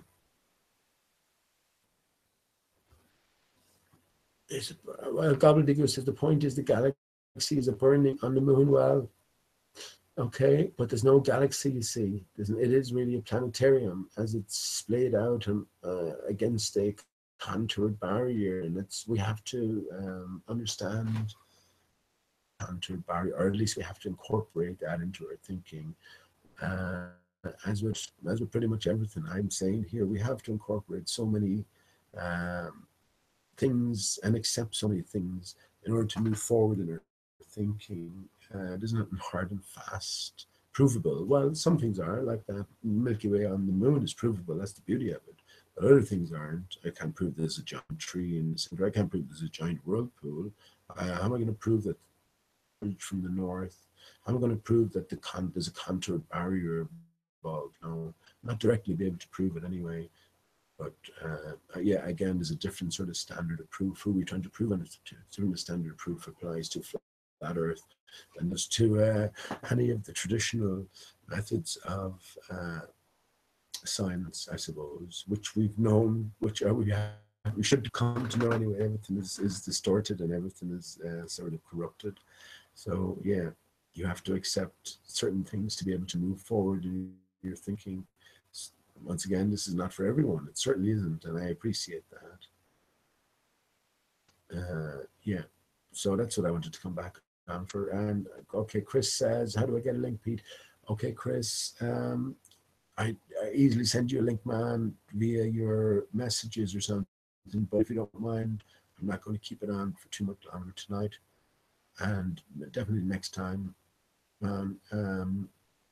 There didn't seem to be too many who wanted to come in earlier on, so yeah, if you don't mind, Chris. But yeah, it'd be great to talk to you next time, whenever that may be. And yeah, you can hold it to that. Casper, how you doing, man? Good to see you, King. Uh, Burn the Jews. You hear of a guy called Bobby Fisher, Pete? I did. He's a chess player, another bluffer, I think, as well. Just another character put forward for us. We have to be aware that there are many levels and layers to the deception. You know, they have every step catered for. So when you enter, it's like when you enter the conspiracy world from the mainstream, Alex Jones is waiting for you. And before you know it, then Alex Jones becomes a hero because he's informing you about all of these things you didn't know beforehand. And there he is saying the same stuff with the same passion that you can't help but be moved by it. But we realize it's all an act. Once you work your way beyond Alex Jones, then there are other people, and there are always going to be other people to a certain degree. Once we get to this stage, you're not going to find too many people, I think. You can think what you like of me. I can't help that. You know, all I can do is say what I've always said is I have no affiliations to anybody. And this is a personal journey as well that is close to being walked, I guess, close to being finished. And yeah, that's where I'm coming at it from. But we have to remember in general that every step of the path is catered for. And I don't think you should look at it in a bad sense as well. You look at it as a sort of a help or a hindrance. Sometimes when we encounter a hindrance, it helps us more than a help. You know what I mean? And that's the nature of things. But I do firmly know and understand that all things come together in the end. Um, I'm going to sing my heart and lute again, and then I'll sing my usual parting song. But yeah, I'm going to to lute because the sentiments itself are excellent. It's a great sort of consolation, and it's also encoded. As I said, if you look at heart and you put the H to the end, you have earth. If you take lute, Lute, which is a stringed instrument, and it's all about frequency and vibration as well. But when you take it backwards, it's etul, etol, or etoile, which is stars in French. So we have my heart, or my earth, and stars, and that pretty much describes everything. The dodo earth, dodo is the face of the earth, and the dodo is a flat earth map. The barrier above, and then the one luminary, which is the sun, which is the ultimate cause of the all the other luminaries, stars, planets, and the moon. Yeah, if you don't mind, Chris, So lovely. We'll do that next time, definitely. Um, right, YouTube, how you doing, man? You're great at comparisons, buddy. Get on it. Get clarifying that for yourself that the Milky Way is to be found in the moon. That's my recommendation. And it's all our recommendations because that's one of the biggest questions, isn't it? What exactly is the moon? What was happening there at the last eclipse? Well, remember, I think it was David Weiss pointed it out that when the moon was approaching in its visible manner, or when the eclipse was due, there was this little sort of arch to be seen. What I think that was, right? You remember, it's not an arch; it was like a crescent moon. It was like a miniature version of a crescent moon. What I think that was the reflection of the sun coming back upon itself, but it was reflecting off the back barrier. So you were getting a contour. It was hitting the barrier at an angle. So you were getting, like you get the phases of the moon, you were getting a contoured reflection, which was visible. And then when the reflection continued to move back in and upon itself, then you had the moment of eclipse and moment of totality. So it was just it's just a reflection bouncing around, and when you had the eclipse, then you had that reflection on its source, which is the sun, which is a reflection of the energies emanating from the north center. Right? It's a bit of a mouthful, but that's the way I see it anyway. Uh, so yeah, you definitely, man. It wouldn't. This is the beauty about all this as well. It won't take long to clarify Photoshop skills and can put the likenesses over one another or get them all lined up. And I'm 100% certain because I've been through it myself. I'm 100% certain that it's a match. I'm 100% certain. Um, as I say, yeah, it's up to everyone us to clarify this for ourselves, and then we can move forward in trying to understand what exactly the moon and the sun is. And as I say, all there is a sun. Everything else are reflected artifacts around the contoured barrier. So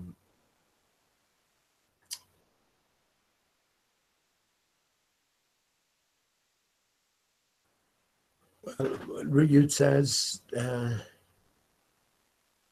nice here. The Milky Way being found in the moon is the um, biggest find in months. Yeah, man. Even you'd go beyond that, man. Think about the implications of it.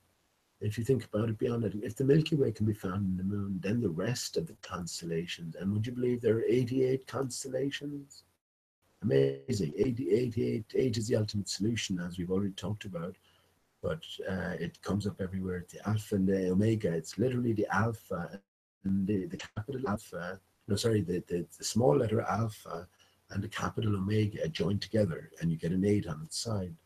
But yeah, the implications of it are much more enormous because it makes shit of astrophysics.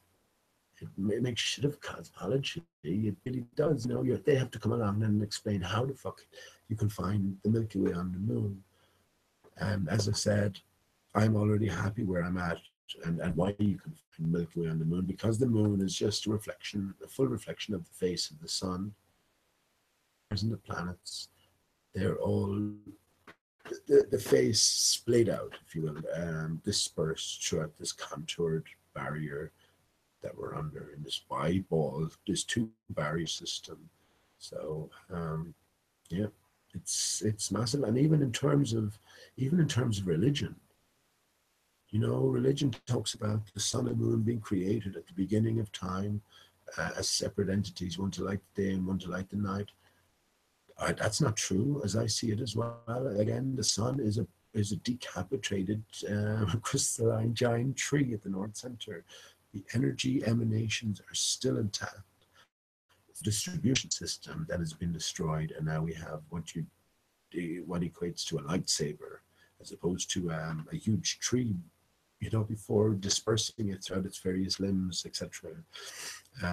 Yeah, but the trees were destroyed, the barrier collapsed, and yeah, then now we have the stars and the planets.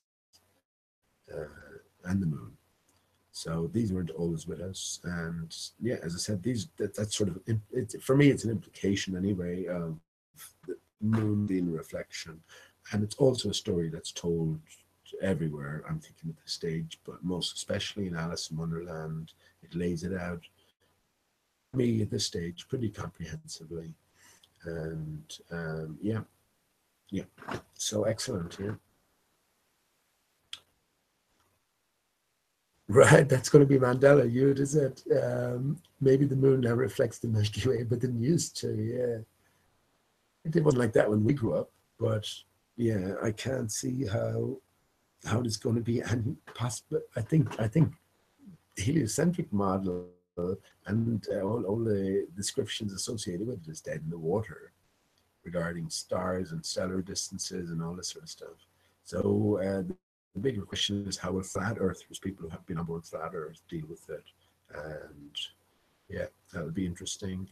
Again, the first thing is you have to sort of confirm, like with everything else, confirm this for yourself. Once you have done that, then you can deal with the greater questions or the greater implications of that. Okay, excellent. Okay, the minute the minute I heard that Casper 22 casualties in London today, the minute I heard the story, I knew it was nonsense. All these stories are nonsense at this stage, but they should be becoming more and more obvious. That's my prediction. And you get all these numbers popping up. One number I'll tell you to look out for 42, of course, 420. But I should be getting a lot of 11s as well coming up. We're moving from the time of the X, the 10, 2, 11, 9, 11 is that's what it's all about for us to get back to basics, back to our origins. And as I say, 2018 is always the year. I'm more firm in that than ever. 420 years since the discovery of the dodo, or since the inundation and the face of the earth formed. So yeah, I see it as a happy time as well. And this is all a game. This is all what else can you say? It's a simulation of sorts. It has to be because we're greater beings, but it is a game to be solved. And yeah, the game is still live. I'm making progress on the last piece of the puzzle. Let me just, I'll bring it up. I know I keep going over the same sort of stuff again, but just to let you know that it's still live. To get onto this piece in the puzzle, you have to understand about the dodo, you have to understand about Sergeant Pepper's, you have to understand about Lewis Carroll, you have to understand about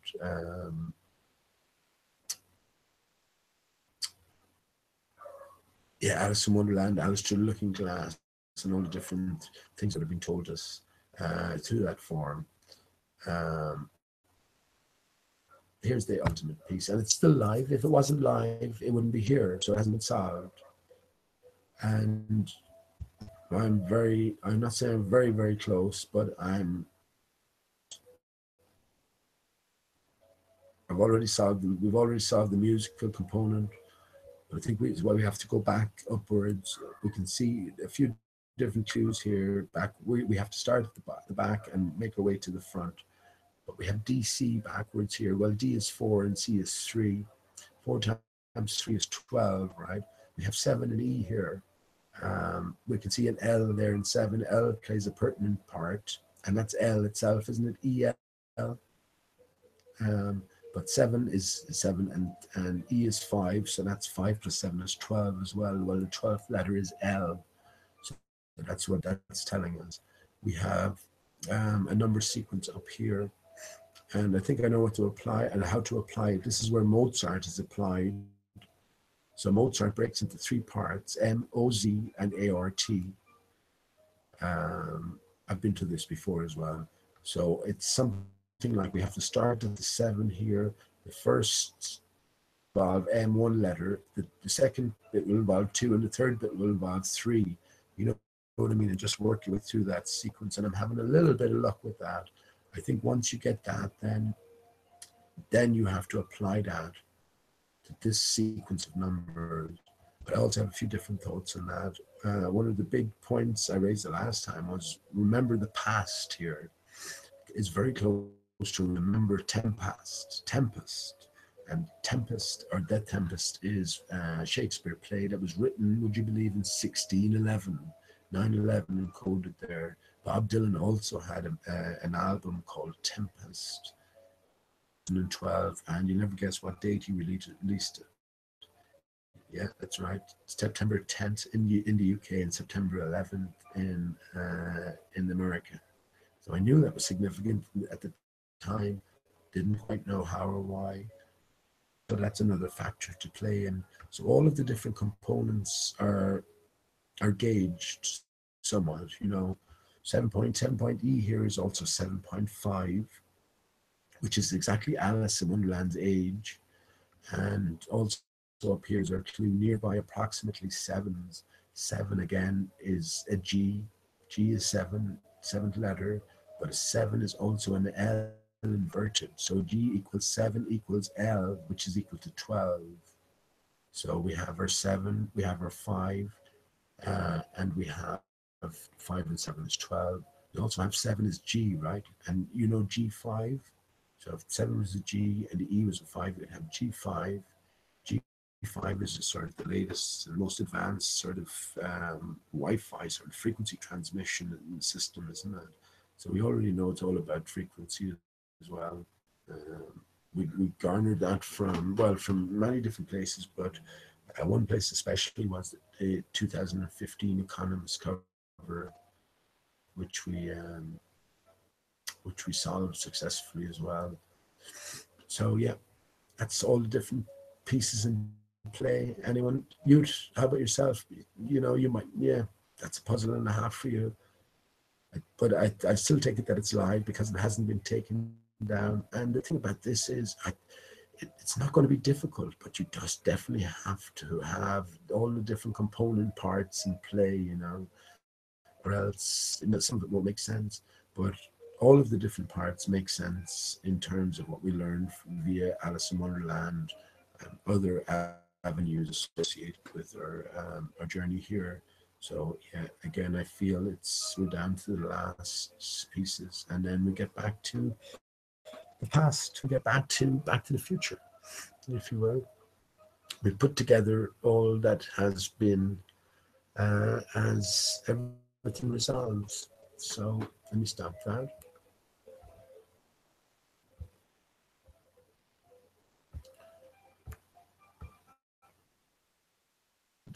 Let me stop sharing. Okay, and on that note, friends, hey, let me just say as well, if you've been listening, behemoth is the word. Behemoth is the word. It's all about frequency and vibration. And behemoth is the mantra to be said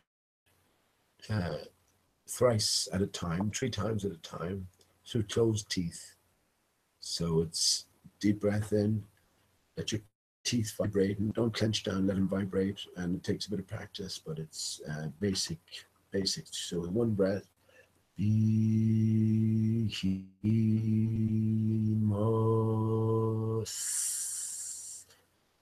That th at the end is very important. It's a sort of a release at some stage, and that connects in with taking the sword from the stone, or the S word from the S tone.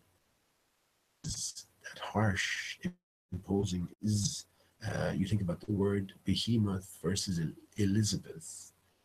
Elizabeth is exactly half of behemoth in her name, but she also has the L is, so she has the EL and the IZ, two imposters, if you will, the two vibrations and ideas that have to go.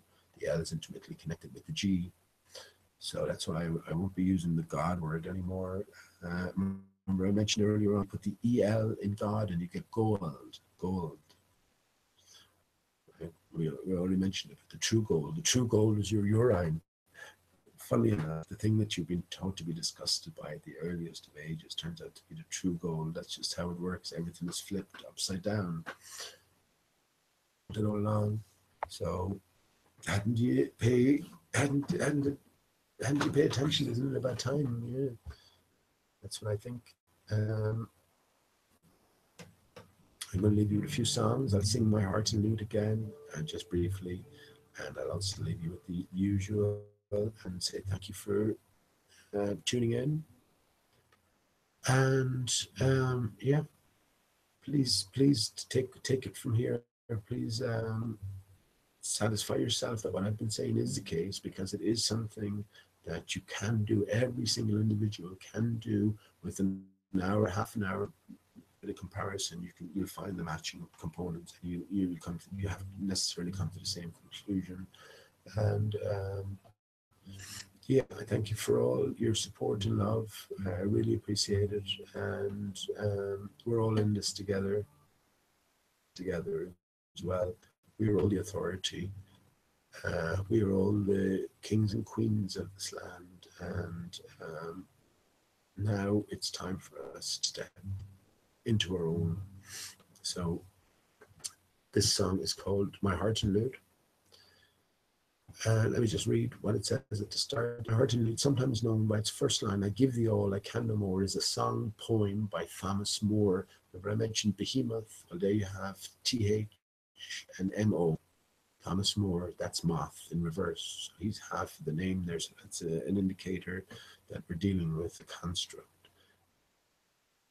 His story is not to be taken literally.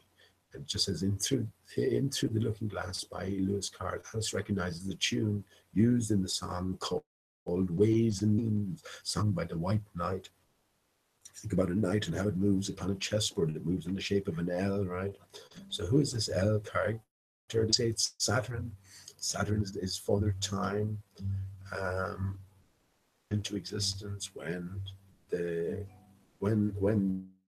giant trees were destroyed, and again we live in a broken system that's under a stage of repair. So we'll see how that works out. Okay, so until the next time, cheers and well to all.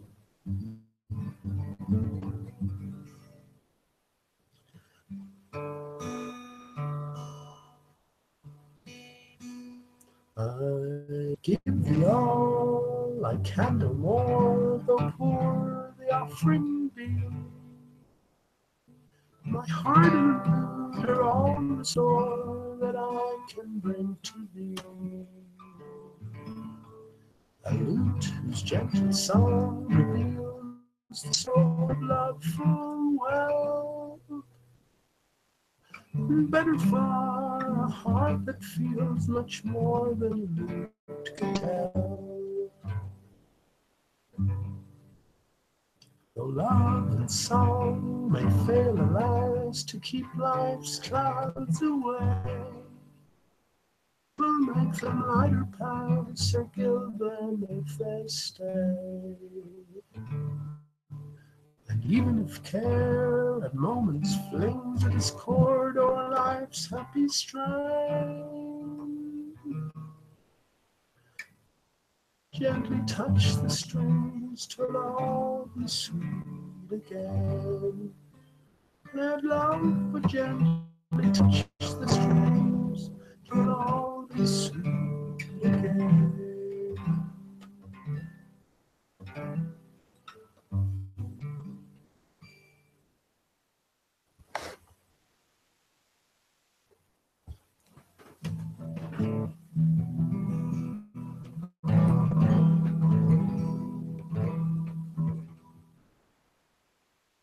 Oh, all the money where I spent, I have spent it in good company. The harm that e'er I did, alas, it was to none but me. All I've done for want of wit to memory now I can't recall. cold. So fill to me the parting glass, good night, and joy be with you. If I had money enough to spend, and let you sit a while, there is a fair maid in town that suddenly has my heart begun. Her rosy cheeks, her ruby lips, my own, she has my heart in thrall. So fill to the parting glass, good night, and joy be with you. Oh, oh, oh, the comrades there I had, their song for my going away. And all the sweethearts there I had, they wish me one more day to stay. But since it falls onto my lot that I should rise and you should not, I will gently rise and not softly call good night and joy with you. I will gently rise and not softly call good night and joy with you.